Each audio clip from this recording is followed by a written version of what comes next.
tabi na tayo.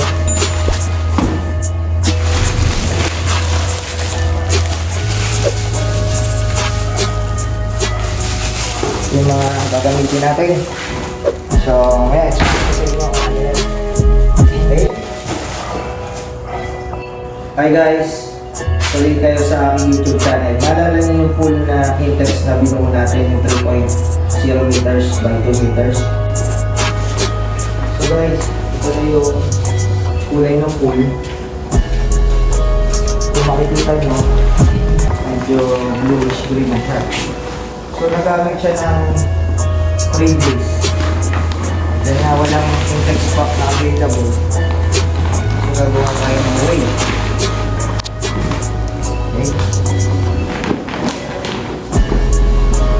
Ayan. So guys, ito na yung Intex pool natin, 3 meters by 2 meters. Almost 3 feet. Kita niyo yung kulay medyo bluish green na siya. So, ang gagawin natin, hindi na natin gagamitin to itong outlet na to kasi gahanap ka pa ng adapter since wala tayong Intex adapter dyan. So, pwede naman natin dito ipasok yung inlet ng tubig. Kasi wag na rin. Manual na lang natin i-dip yung mga hoses. Okay?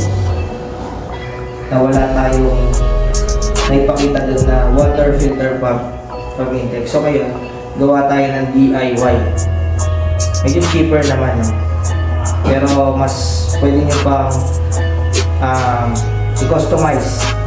Pwede siya maging shower fountain, no? So ngayon, wala pa tayong shower fountain. Ang ipapakita ko lang sa inyo yung alternative na pwede nyo mabili sa mga stores ng fish supplies, no? So, baka nyo guys. Hey guys, so ito na yung ating mga equipments and materials needed sa ating DIY na filter system and water pump, or we call it water pump filter system, na panlinis ng pool natin and as well as pang maintenance na rin, no? So ito yung alternative natin kung wala tayong mabili na Intex pump or Bestway pump. So sa case natin dito sa video, ito yung dati nating inassemble sa una nating video na Intex 3 meters by 2 meters pool.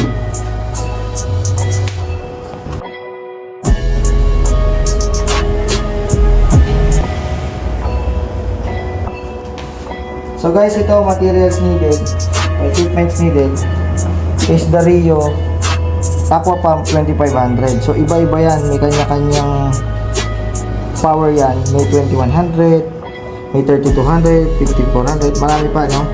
And then ito siya, actual.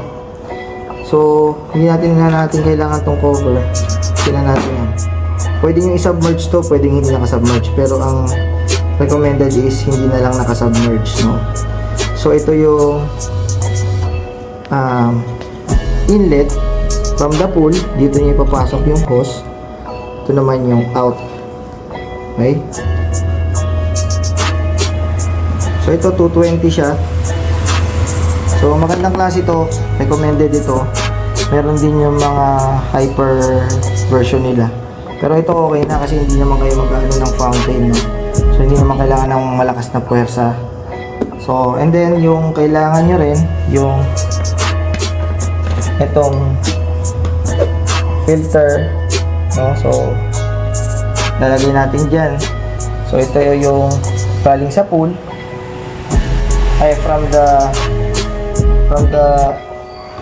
motor, yung pump motor. Ito yung papasok yan, yung nagaling sa pool. Ito naman yung pagpalabas na sa pool. So mamaya makikita nyo. And then hoses, ito nabili ko sa mga pet shop, mga fisheries supply. Matitibay ito pang outdoor. Pansin nyo, green siya, hindi siya ordinaryong garden hose. Pero kung nasa sa inyo, kasi medyo expensive lang to, no? So mga nasa per feet ang bilihan nito. Ito mga nasa parang 75 pesos per feet ito, itong 1/2 size na to. Tapos ito namang 3/4, mga nasa 90 pesos, 95 per feet, no? Hindi per meter. Pero maganda to kasi pang matagalan. Kasi yung garden hose, lumulutong yun. Pero kung nagbabudget kayo, pwede rin yun naman. Kung hindi naman maaraw sa inyo, no? And then, ang size nitong kinuha ko is yung 1/2 natin na size ng hose. Isang 15 feet, isang 10 feet. Ito naman 10 feet din. So, nasa sa inyo kung gusto nyo kung gaano kahaba. Depende sa length, yung layo ng gusto nyo pagtapunan ng tubig o pagkuhanan. So, that's it. And then, yung extra filter. So, ito yung ipapalit natin dito sa filter. If ever dumumi, alternative siya. So, mabibili nyo rin to. Hindi naman siya ganun kamahal, no? Pero itong filter na to, mga available din yan sa mga aquarium supply, sa mga fishery supply, no? Pet shop. Okay? So, nabit na natin, guys. Okay, guys. Ito na yung pack, no? Tanggalin na muna natin yung cover, mga hindi natin kailangan. So, ano ba yung mga kakailangan? Marami kasi sa accessories na kasama, no? So, iba-iba pa yan. Dami yan, no? So, hindi mo naman gagamitin yan. Sabi mo lang yan, baka magamit mo pa in the future. So, ngayon, ito lang naman ang gagamitin natin, no? Yan, yung suction, suction grip sa ground. Para lang kahit paano nakakapit. Tapos, ngayon, kakabit natin yung hose dito. Yung 10 feet. Mas maiksi. Ano ba yung mas maiksi? Ito, mas maiksi. So, paano natin kakabit, no? So, kailangan natin initan konti. Mapansin nyo, hindi kasya. So, mamaya natin lighter. So, bumili rin ako ng maiksing between 1/2 and 3/4 size na hose dun sa fisheries. Pumuto lang ako para pumasok dito, no? So, ito medyo mahirap ipasok dito sa ibabaw. So, kailangan nating i-lighter konti, initan. Kahit pa paano bumuka. Yun, masok.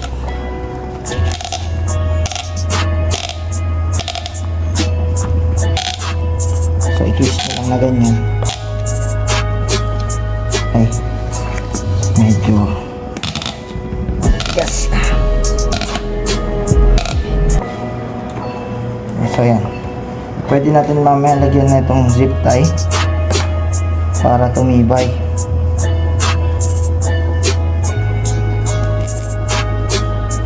Hindi sumingaw, no?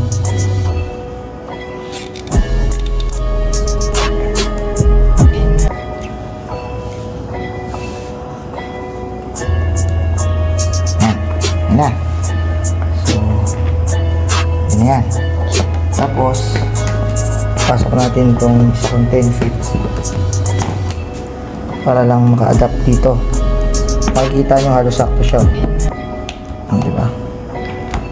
So, baon natin hanggang kaya natin ibaon. Pero huwag nyo yung sasagat, baka abutin kung ano yung Again din natin. Zip. Bye.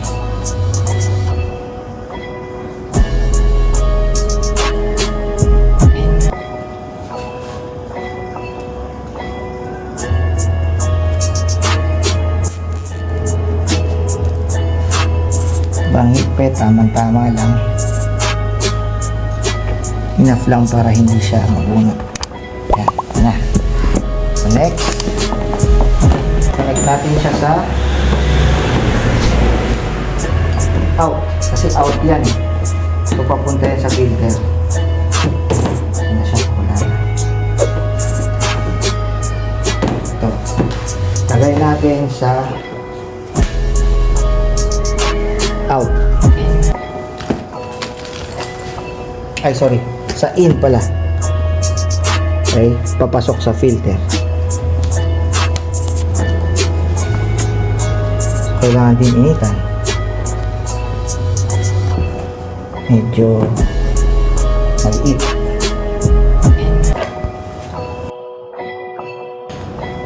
So, initan lang natin ng mabilis. And then, ipasok natin dito. So, i-twist mo rin para pumati yun. Pasok. So, sapat lang. And then, itatighten nyo naman. Mayroon thread dyan. So, maglalak naman niya. Okay? So yan. So in. Okay? From motor, makikita nyo to, yung topmost hole papunta dito sa in. Okay? And then yung out, lalagay ko yung mahaba kong hose, yung 15 meters. Ito yung pabalik sa pulley kapag na-filter na siya. Tapos tumutumba. So, ingat din. Insa natin konti para makasagad siya sa dulo.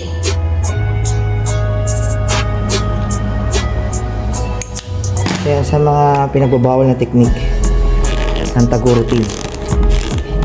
So, lahat ng bagay mayroong paraan para magkasya.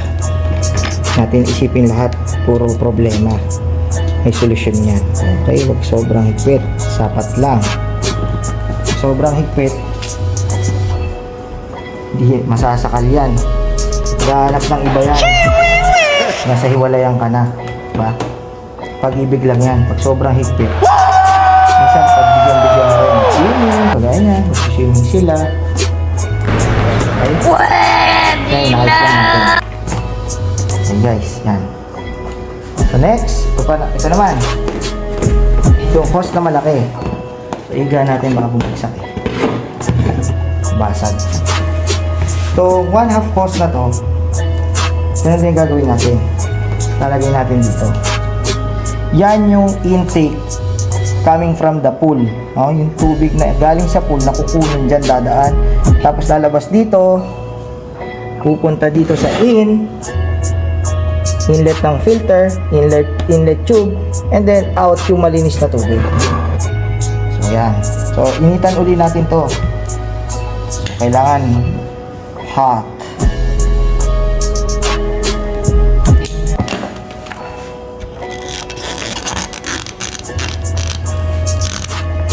Yan. Parang nasunog ah. Yan. Sunog. Tapos lalagyan natin ng zip tie. Okay?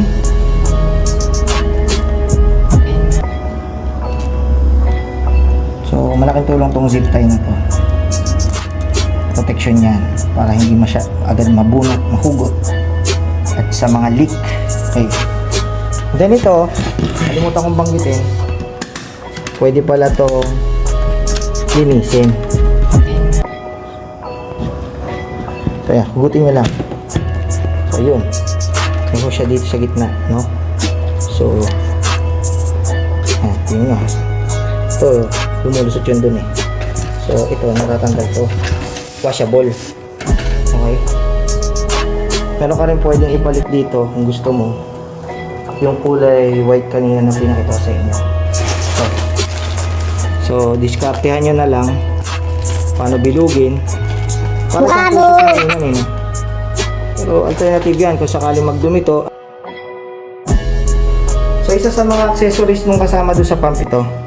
So makakatulong to para ma-filter yung kasi ito yung hihigop sa pool. Baka mamaya may mga malalaking object na higupin, masira yung motor mo. So lagyan mo rin ito. Pwede naman tong nakalagay, pwede rin wala, nasa sa inyo yan. Pwede pa ganyan, pwede rin papasok dito. Lagyan mo na lang ng zip tie dito. Pwedeng ganyan, no? Diba? Yan, pwede yan. Lagyan nyo ng zip tie dito. Nasa sa inyo, pero ako ganito na lang. Yan. Diba? Pointed, no? Yan, butas-butas. Parang may screening ka. Mga dumi na malalaki. Okay?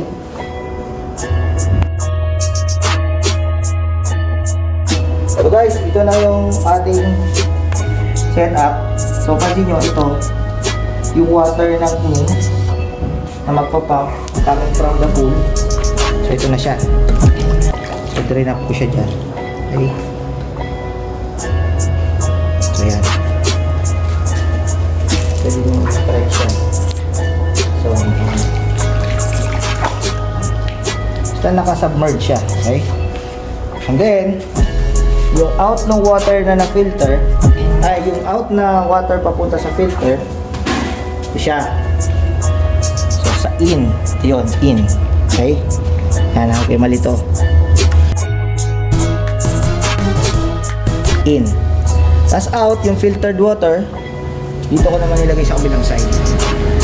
So, hinabahan ko lang yung hose kasi may project ako dyan. Sunod kong project, makikita nyo may sprinkler na yun, may pa-sprinkler na tayo.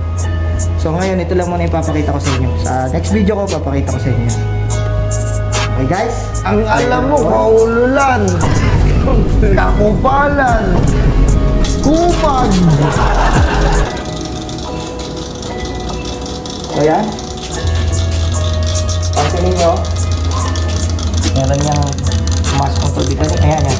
Gumagana siya. Paandar yan.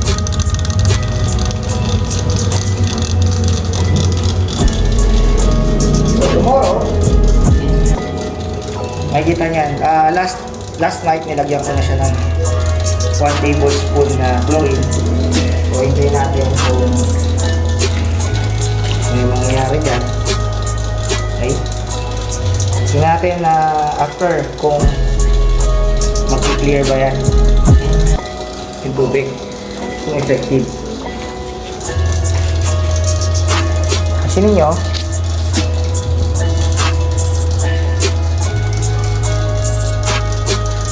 wala pa, no?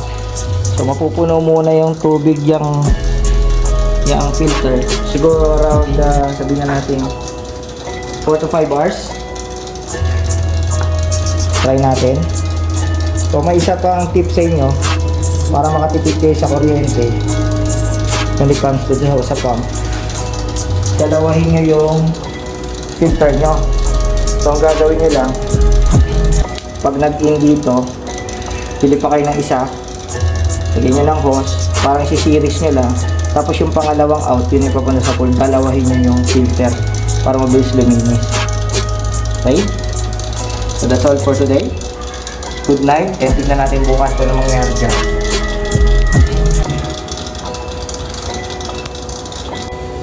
So guys, ito na yun. Pansin nyo, nagpapump na yung tubig. Ayan, so yan. Tingnan yung tubig. Kita ba sa camera? So yun. So kanina, nung unang saksak natin, ayaw pumasok ng tubig. So ang ginawa natin ito, minanual kong tubigan muna dito. Kumuha ko ng tabo, no? Mapansin mo, nakakahigot na yung dumi. Ayan, no? So hinihigot niya na yung mga dumi. Ayan. So ngayon ito, ayan, humihigop na siya. So, tingin ko sa tabo para makita nyo. Humihigop siya talaga. So ayan. Siya nababawasan yung naman ng tabo. So nauubos yan. So ngayon, kanina, pinuhusan ko to ng tubig. Yan, ginanyan ko siya. No? Para sumundo yung tubig doon. Ayan, ayan. So nahihirapan na siya. So ayan, ang ginawa ko lang dito, pag ayaw pumanik yung tubig, hindi ibig sabihin mahina motor mo. So walang presyo. So tupiin mo lang na ganyan. Papanigin mo. Yan, pag mo naman. So magtutuloy yan. Huwag mo ganyan. Huwag mo ganyan yan.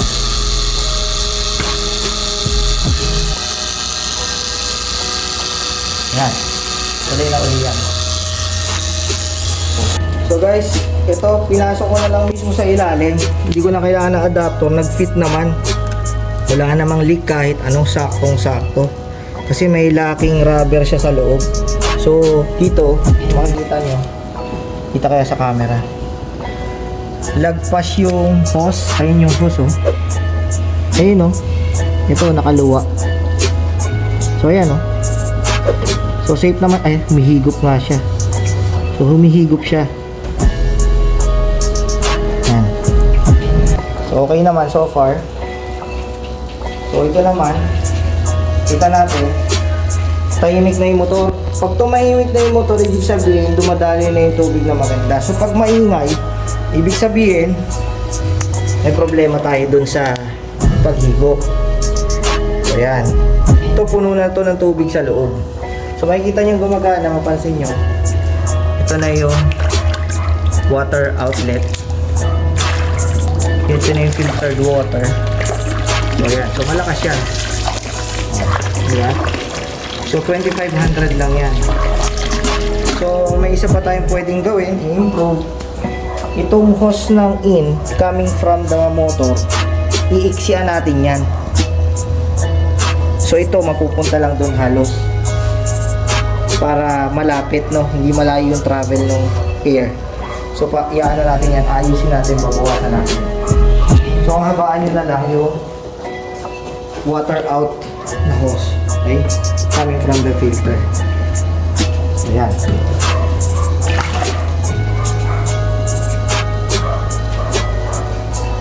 Kasi ano kaya natin? Tagal na mamahulog na. Kaya ka? Magain ako dito, Charlie ah. Talo! Hey guys, si-set up na natin yung DIY natin na alternative water pump filter. Dito sa ating pool na index, 3.0 meter by 2 meters. No? By 2 feet siguro. Oh, alayin mo nga naman. Nagabang-abang ako kagabi. Inaabot na naman ako ng gabi. Meron naman pala. Fruit bearing pan siya. Tree yan. Fruit bearing trees. Galing oh my God! Wow! Yan, panasan ko muna. Ito yung mga kinakain na ano. Ito ginagawa namin turong puto. Tama, Suso ni trail ito. Ay, ni trail ito. Hap.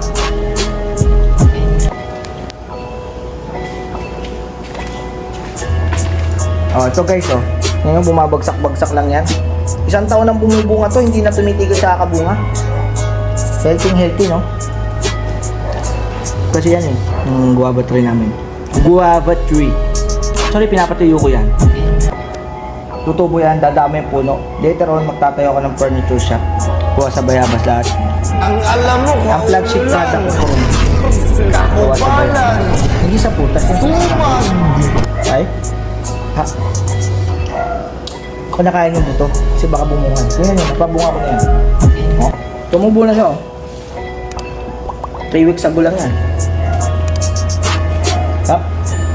Oh, balik na tayo doon. Breakdown expenses for DIY water filter. Rio water pump 1,900 pesos, discounted. High quality green hoses, 2,025 pesos. Walter extra backup filter, 90 pesos. Grand total, 4,050 pesos. Aba ching-ching, oh. Ulit! Happy birthday to you! Happy birthday!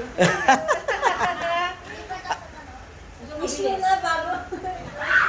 Okay na yan, nag-wish ka rin.